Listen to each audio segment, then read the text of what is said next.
tell people is half working. And I've been working on it since 1980. Oh my. And why do I know? Why am I so sure of the date? Because the first time I was here to look at it, on my way home, Mount St. Helen erupted. The first time, May 18th, 1980, we were driving home. Wow. What's that up there? We saw this black sky. Turn on the radio. We were driving. Mount St. Helen erupted the first time. But, and I've been coming, I used to live in Portland. I lived there for 40 years. And I'd come down maybe once a year. They would play it at Christmas time. And lots of stuff didn't work. And they'd say, can you come down and see what's wrong? The lady that's going to play it says it needs this. And I'd come down, and then I wouldn't see those people for a year, sometimes 2 years. And because the theater was still owned by a family, two brothers, that's why it's still here. Anybody tried to buy it? No, we don't want to sell it. And the theater was not owned by a chain of theaters. It was owned by a Coos Bay resident. Oh, wow. So it never left. They didn't sell the theater till 1982. It was family owned for that long time. So in 1982, they sold it to a big Portland chain.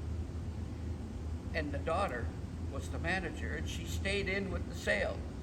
She still lived here, and they said, hey, she'll manage it for you.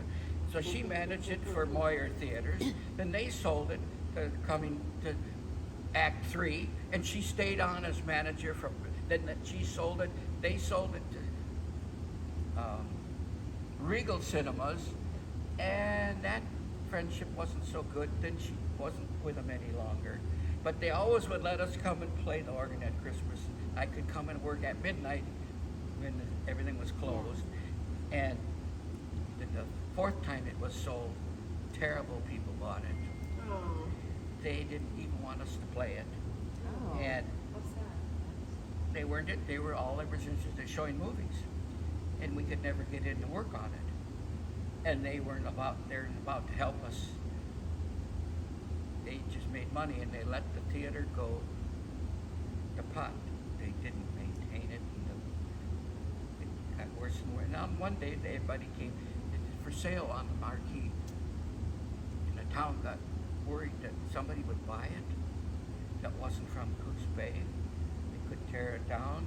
It'd become a thrift store. It could become anything. Yeah. They had all, and everybody grew up with this old theater, and somebody always played this.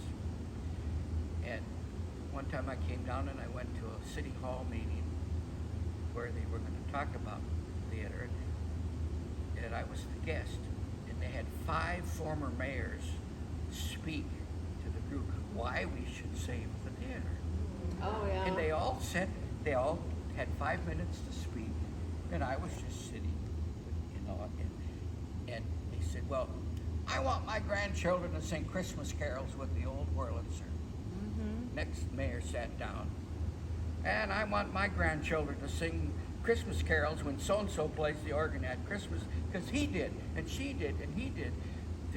And then when it was over, they all said, how much did you pay those mayors to say that? I don't know who they are. They did it because they grew up here.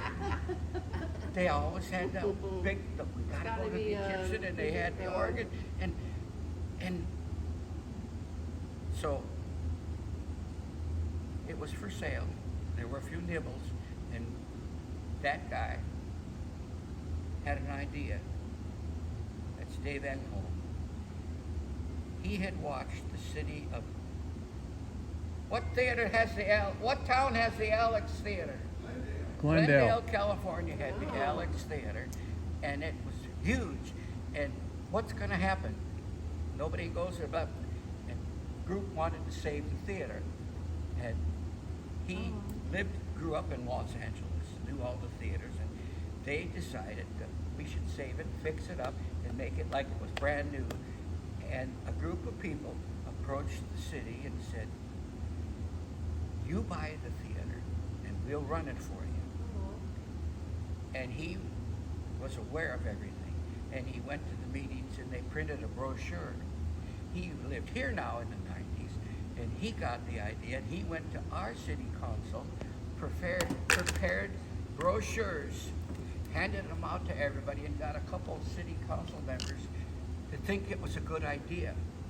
And they sold the city on the idea. And he formed a group called the Egyptian Theater Preservation Association, ETPA. He was the first president. He was the founding president. I'm vice president. He's just on the board. But he's on the board, but we're the last two left of that original work, right?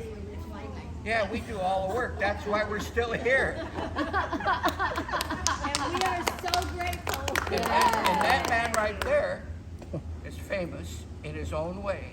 Oh, yeah? He moved here from Hollywood, California 3 Woo! years ago. And he had a lifetime rug pulled out of him. And his father, they ran Technicolor film. They processed the Technicolor film. And all of a sudden, there's no films. It's all going Digital. digital. And